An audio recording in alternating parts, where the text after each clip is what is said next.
Bienvenue au programme vidéo de l'EBBP.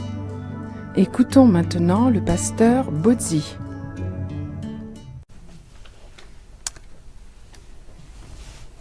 Cette semaine, la semaine dernière, j'ai lu un article très intéressant qui s'intitule « Comment être chrétien dans une société néo-païenne », c'est-à-dire où la religion païenne est revenue en force.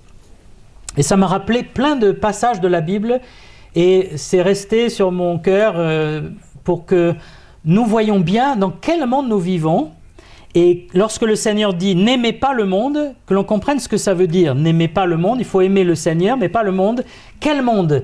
De quel monde parle-t-il ? Il parle justement de ce mode de vie un peu néo-païen. Nous sommes tous influencés par la culture où nous vivons. Nous sommes dans un pays, dans une culture, il y a une religion dominante, on peut dire, ou une influence dominante. Et en tant que chrétien, on doit rester saint. C'est-à-dire séparé du péché, séparé du mal, séparé de l'erreur. Ça ne veut pas dire séparé des gens, mais séparé du monde et du mal. Et ce n'est pas toujours facile. Et parfois, on laisse le monde entrer dans nos vies et ça nous coule, un peu comme quelqu'un a dit, hein, quand le bateau flotte sur l'eau, tout va bien, mais quand l'eau rentre dans le bateau, les choses se compliquent. Et on flotte sur le monde, mais on ne doit pas laisser le monde rentrer à l'intérieur. Et ces quelques versets que nous allons voir, j'espère, nous aideront à voir clair ce que Dieu attend de nous. Et j'aimerais commencer dans 1 Pierre 4, 1 Pierre chapitre 4, versets 1 à 5. Et je lis. « Ainsi donc, Christ ayant souffert dans la chair, vous aussi, armez-vous de la même pensée. Car celui qui a souffert dans la chair en a fini avec le péché, afin de vivre non plus selon les convoitises des hommes, mais selon la volonté de Dieu, pendant le temps qui lui reste à vivre dans la chair. C'est assez, en effet, d'avoir dans le temps passé accompli la volonté des païens, en marchant dans le dérèglement, les convoitises, l'ivrognerie, les orgies, les idolâtries criminelles. Aussi trouve-t-il étrange que vous ne vous précipitiez pas avec eux dans le même débordement de débauche, et ils vous calomnient. Ils rendront compte à celui qui est prêt à juger les vivants et les morts. » Ici, Pierre oppose ceux qui vivent selon la volonté des païens et ceux qui vivent selon la volonté de Dieu. Quand il utilise le mot païen, ce n'est pas une insulte. C'est les pratiquants de la religion païenne qu'il y avait à l'époque, qui avait son siège à Rome. La religion païenne avait plein de dieux, de divinités, de temples. Et il y avait aussi plein de débordements, plein de fêtes avec le vin, les bacchanales, les choses comme ça, des orgies aussi. À Rome, il y avait énormément de gens qui pratiquaient des orgies à la maison, qui invitaient leurs amis. Des orgies religieuses où on adorait des divinités occultes et diaboliques. Et puis, il y avait vraiment un mode de vie tellement différent de celui de la volonté de Dieu que Pierre, il dit « c'est assez maintenant de vivre, il faut quitter ce mode de vie, il faut passer à autre chose ». Et au début, il dit « celui qui a souffert dans la chair en a fini avec le péché ». De quelle souffrance parle-t-il là ? Il parle de la persécution que vivaient ces chrétiens. Ils étaient non seulement calomniés par les païens, qui disaient ces chrétiens, ils sont bizarres, regarde, ils ne vont pas comme nous au temple, ils ne font pas les mêmes cérémonies que nous, ils n'ont pas la même pensée que nous-mêmes. Et puis non seulement ça, mais aussi on les persécutait à mort. Les empereurs ont envoyé des vagues de persécutions, d'arrestations, de tortures. On les torturait avant de les mettre à mort. Et ces chrétiens avaient souffert des années de prison ou des tortures, et certains bien sûr étaient morts. Mais il dit quand tu as souffert, tu en as fini avec le péché. Et il y a une vérité intéressante là. C'est que quand on souffre, souvent, c'est pas toujours, mais souvent, ça nous met un peu de plomb dans la tête, ça nous donne une sagesse par rapport au péché. Quand on vit dans le confort et la facilité, on se laisse aller plus facilement. Et c'est un peu ce que nous vivons dans nos sociétés occidentales. On a quand même un certain confort, une facilité de vie. Quelque part, cette pandémie un peu nous a amené à découvrir ce qu'est la souffrance. Il y a eu plusieurs témoignages sur les ondes de personnes qui ont été en réanimation. Ils disent d'abord, j'ai commencé à ne plus respirer, j'avais le cœur qui battait mal, j'avais la tête qui m'explosait, et puis j'étais comme écrasé, ils disaient. C'était comme si on vous écrase et vous n'arrivez plus à respirer, et puis on a dû les mettre en réanimation dans un coma artificiel. Et il dit, quand je me suis réveillé, j'ai dit, je suis vivant. J'ai vu ma famille qui a pu venir me voir après. Oh, quelle joie! Et souvent, ils ont dit, ça a changé ma façon de voir la vie. Je ne vois plus la vie pareille. Toutes les bêtises, les futilités que j'avais avant, maintenant je vais à l'essentiel. Maintenant je me rends compte que ma famille, j'y tiens, que les choses importantes, il faut y tenir.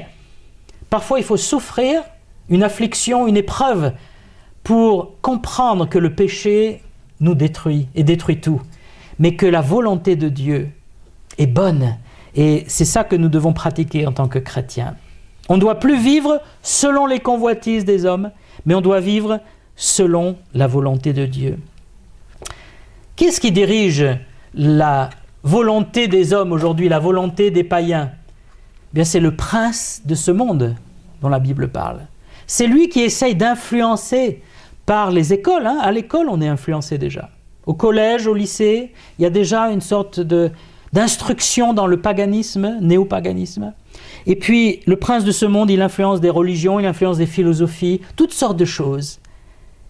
Et puis, il y a la volonté de Dieu à l'opposé, et c'est Dieu qui dirige, c'est le Seigneur qui l'inspire.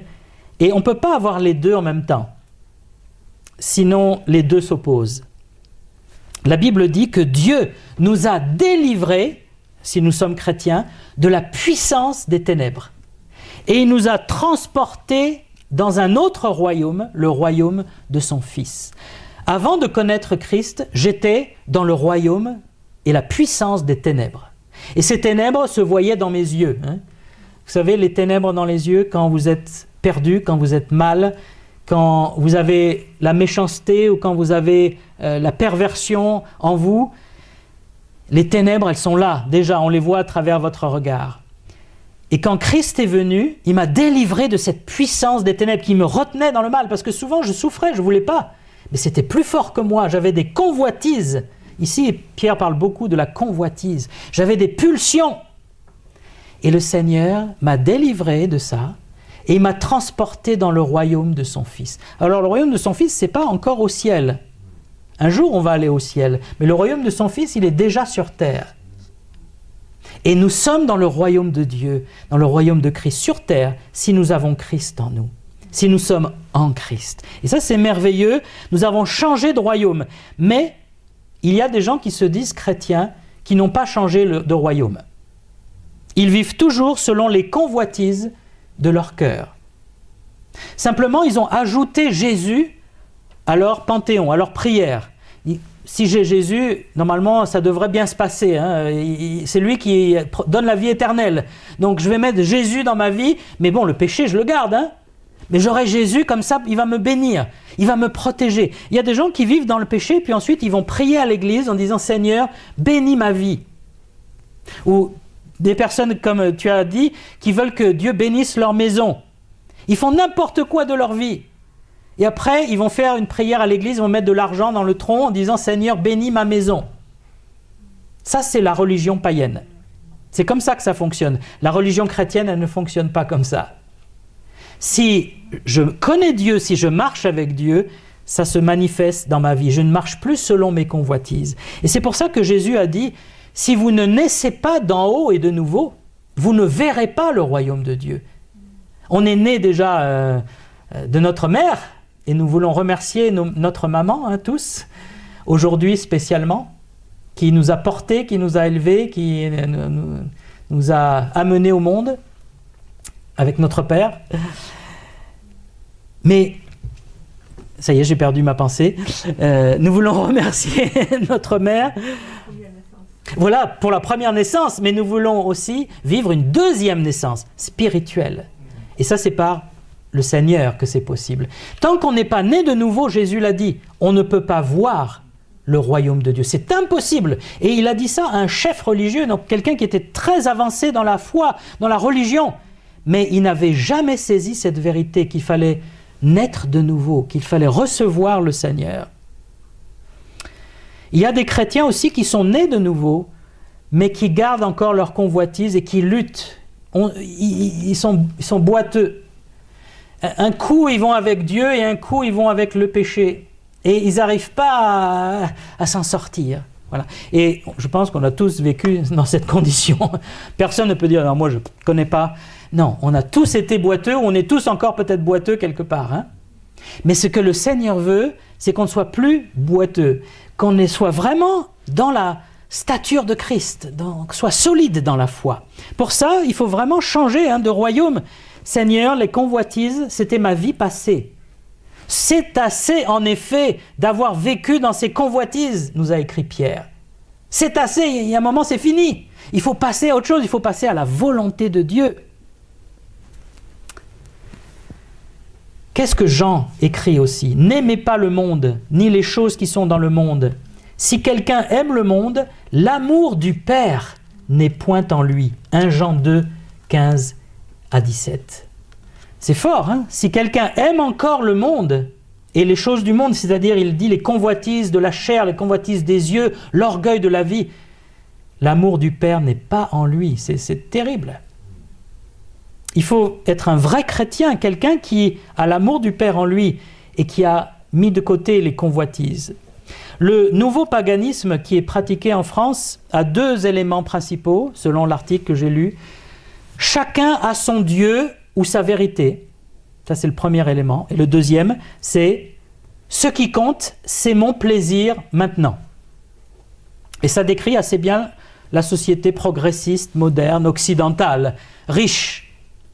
Quand on vit dans la pauvreté, on n'a pas ce même genre d'idée, hein, parce qu'on survit tous les jours. On est en train de « comment je vais manger demain ? Comment je vais nourrir mes enfants ?» Mais dans les sociétés riches, ou dans les milieux riches, qui influencent les autres, hein, on se dit « comment je peux me faire plaisir ?» La fête, c'est le centre de la vie, on veut faire la fête. Vous n'avez pas entendu ça ? Oh, il faut faire la fête. On est déconfiné, allez, on va refaire la fête. On va aller au bar, on va se boire quelques tequila, quelques vodka et on va faire la fête. Est-ce que Dieu est contre la fête ? Alors, non. Parce que Dieu a instauré des fêtes même dans la Bible. Mais c'est des fêtes en l'honneur de l'Éternel. Et il y a un parallèle intéressant, c'est qu'après la sortie d'Égypte, d'Israël, Moïse est appelé par Dieu à aller sur la montagne pour prier et recevoir la loi. Pendant ce temps-là, c'est son frère Aaron qui doit s'occuper du peuple, et Aaron n'est pas du tout dans la volonté de Dieu. Et il se dit, il faut faire quelque chose, Moïse ne revient pas, on va faire une fête pour l'Éternel. Et il dit, amenez tous vos bijoux, on va tout fondre, on va faire un veau en or, et on va faire une immense fête, et on va célébrer ce veau qui nous a fait sortir du pays d'Égypte. Et il fait cette fête monumentale, où c'est la danse, c'est la joie, c'est l'alcool peut-être, autour d'un veau d'or. Pourquoi le veau ? Parce qu'en Égypte, Apis, c'était la divinité, une des divinités principales, et ils ont dit, c'est toi qui nous as sortis d'Égypte, alors que c'était Yahvé, le Dieu invisible qu'on ne peut pas représenter. Moïse est redescendu et il a vu ça, et Dieu a dit, ce n'est pas une fête que je voulais. Il va falloir détruire ce veau, cette idole. Ils sont retombés dans l'idolâtrie. Et la fête et l'idolâtrie païenne sont très liées. Mais la vraie fête, c'est celle que Moïse va instituer après. On la trouve notamment dans le livre de Lévitique 23, ce qu'on appelle les fêtes de l'Éternel. Toutes les fêtes religieuses, Pâques, Pentecôte, la fête des prémices, etc., la fête des trompettes, le Nouvel An, c'était des fêtes qui devaient être faites pour le Seigneur, en l'honneur du Seigneur. Et il y avait de la joie dans ces fêtes, mais c'était de la joie dirigée vers le Seigneur. Ce n'était pas l'homme qui se réjouissait pour lui-même, on se réjouissait en Dieu. Et il y a une différence entre s'amuser égoïstement dans la fête païenne et se réjouir avec les frères et sœurs dans la fête chrétienne. Dans le nouveau paganisme, on parle beaucoup de tolérance et il n'y a pas de vérité absolue. Et c'est ce qu'on apprend à l'école. Tout est relatif. Toi, tu as ta vérité, j'ai ma vérité, on a nos vérités. Il n'y en a pas une qui vaut l'autre, qui est meilleure que l'autre. Par contre, finalement, ma vérité est la plus importante parce que c'est la mienne. Donc, si j'ai à choisir, je vais choisir ma vérité. Mais le mot vérité, d'ailleurs, n'a plus de sens. Ce n'est pas une vérité, c'est une idée, mon opinion. Et c'est ce qu'on apprend dans cette société d'hyper-tolérance, mais hyper-tolérance hypocrite. Parce que si vous dites, moi, mon opinion, c'est que Dieu est la vérité, que la vérité absolue est dans la Bible, que Jésus-Christ est le chemin et la vérité, alors là, tu deviens dangereux. Tu es un ennemi. Et là, on ne va plus être tolérant avec toi. Et la société va tolérer tout, sauf celui qui croit en la vérité absolue.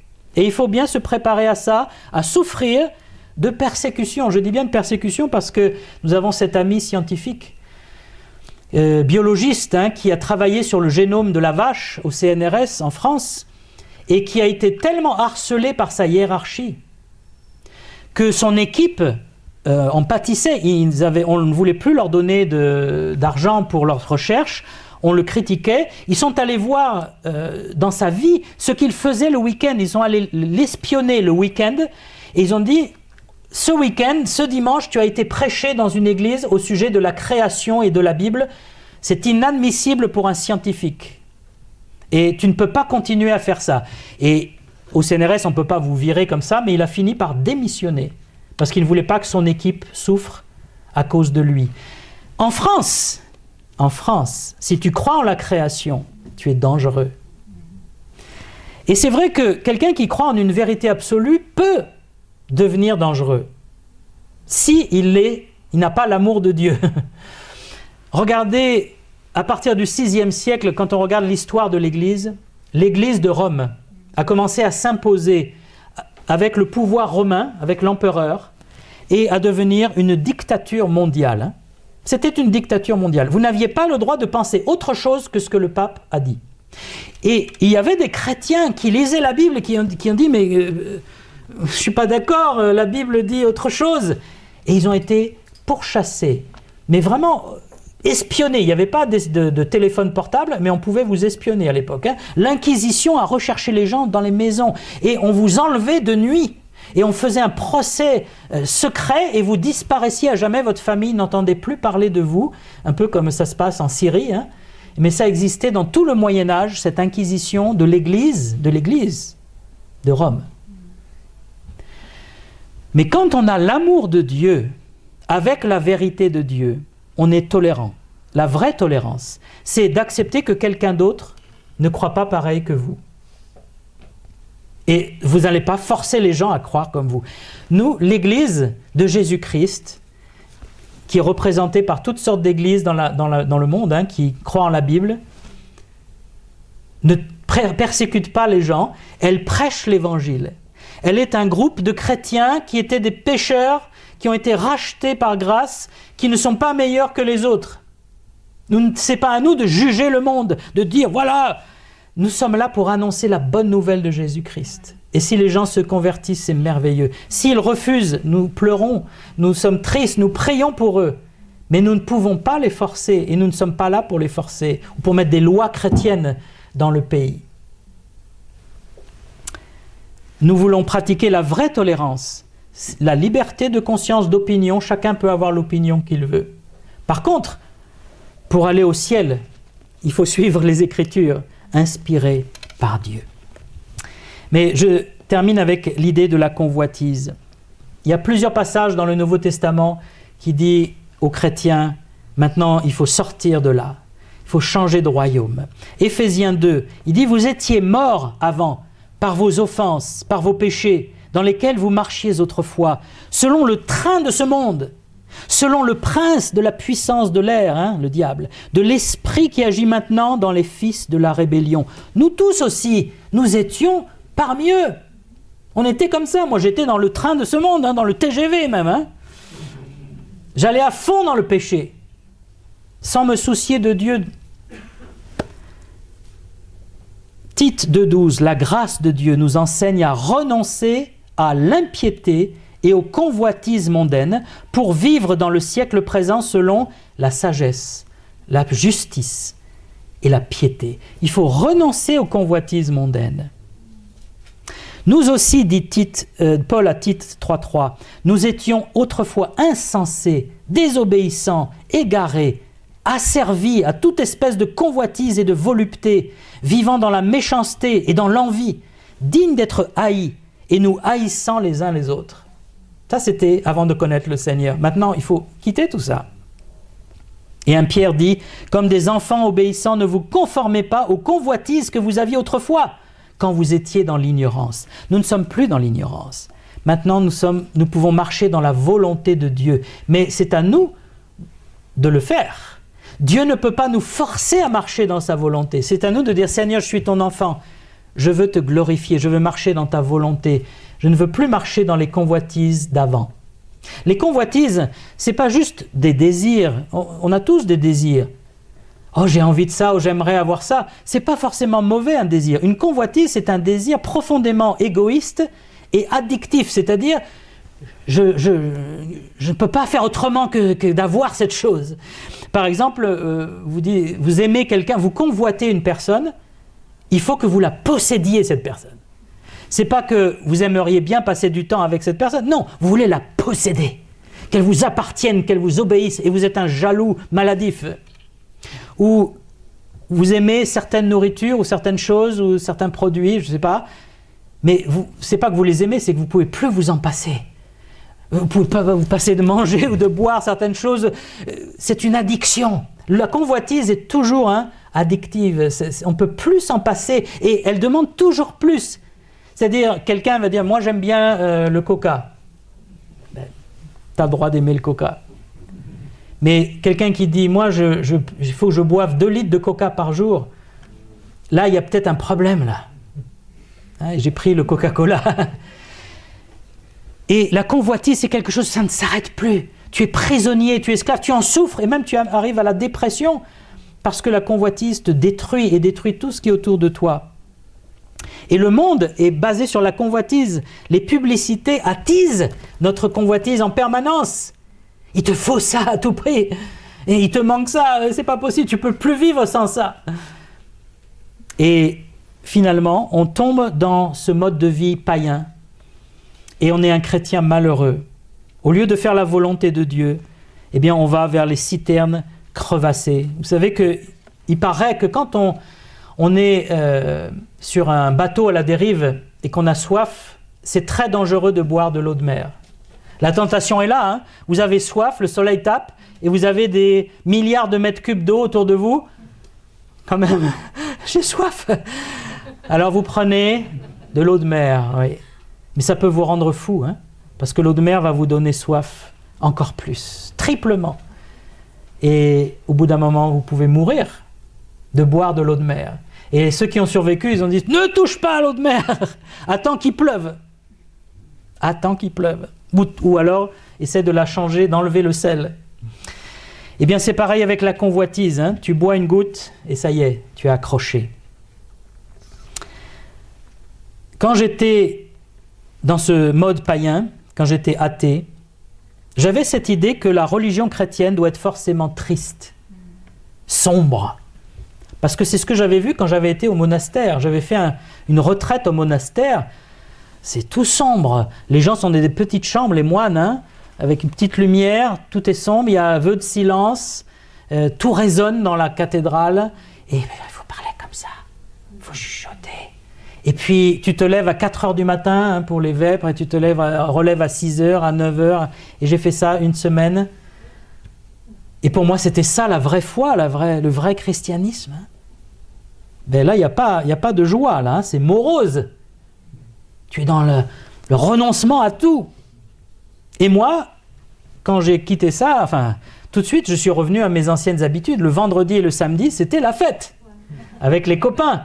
J'attendais. Même le lundi, déjà, je me disais, qu'est-ce qu'on va faire vendredi soir ?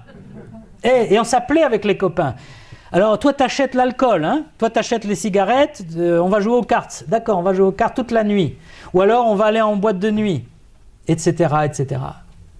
Et je faisais la fête, et le dimanche, c'était le pire des jours. Le jour où je dessoulais, souvent, j'avais la gueule de bois, Et le jour triste, parce qu'il fallait reprendre le lundi après, le jour où j'avais rien à faire, je m'ennuyais, je regardais Jacques Martin à la télévision. Ceux de ma génération se reconnaîtront.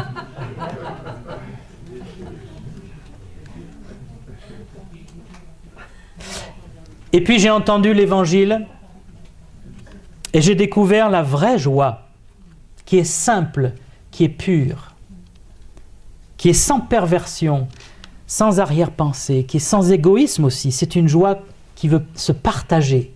C'est pas « je veux me faire plaisir, je veux m'amuser, je veux me défouler, je veux m'éclater ». Non, c'est « je me réjouis en Dieu, je me réjouis de son salut, je me réjouis de connaître le Seigneur, d'avoir la vie éternelle ».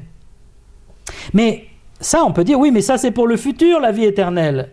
Et pour le présent, l'article a dit une phrase qui résumait très bien les choses. Il a dit « La nouvelle religion païenne, elle veut vivre le présent éternellement, tandis que la foi chrétienne, elle vit dans l'éternité dès à présent. » Alors j'explique un peu. Le paganisme, il veut vivre éternellement dans le présent. C'est-à-dire, il n'y a pas de passé et de futur. Le passé, ça ne sert à rien. Le futur, on s'en fiche. Surtout la mort, ne me parlez pas de la mort. Sujet tabou absolu. On ne parle jamais de la mort. Parce que on n'est pas prêt, on ne veut pas y penser. Non, moi ce qui m'intéresse, c'est faire la fête maintenant. M'amuser. Et puis, je vais essayer de prolonger cette vie de fête en vieillissant le moins possible. Donc je veux vivre longtemps, mais pas devenir grabataire. Alors il faut que je m'entretienne, que mon corps soit toujours beau avec des opérations de chirurgie, etc. Le présent éternel, la fête en permanence. Et dès que quelque chose vient gâcher la fête, alors là, c'est le gouffre. C'est la dépression. Certains veulent même mourir. Il y a ces personnes qui, à 50 ans, disent « Je veux être euthanasié. Je ne veux pas vieillir. La vie n'a pas de sens si je suis vieux. J'ai été jeune, je me suis amusé, maintenant je ne vais plus m'amuser, alors je ne veux pas vieillir. Euthanasiez-moi. » Terrible, hein, ce mode de vie. La foi chrétienne, elle pense au passé d'abord. Au passé, j'étais perdu, mais le Seigneur est mort pour moi il y a 2000 ans. Il m'a racheté. Il a pensé à moi, il m'a aimé, et il s'est sacrifié à ma place sur la croix. Et puis le futur, il me réserve une place. Après la mort, je continuerai à vivre dans la présence glorieuse, dans la joie du Seigneur, dans la lumière du Seigneur. Pour l'éternité, j'ai un futur qui est assuré avec Jésus-Christ dans mon cœur. Mais le présent. Et il y a un verset que j'aimerais lire pour terminer, et qui est 1 Timothée 4, verset 8.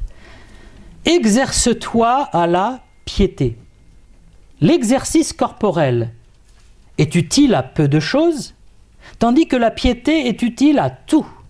Elle a la promesse de la vie présente et de celle qui est à venir. » 1 Timothée 4, 8. La piété a la promesse de la vie présente et de la vie à venir.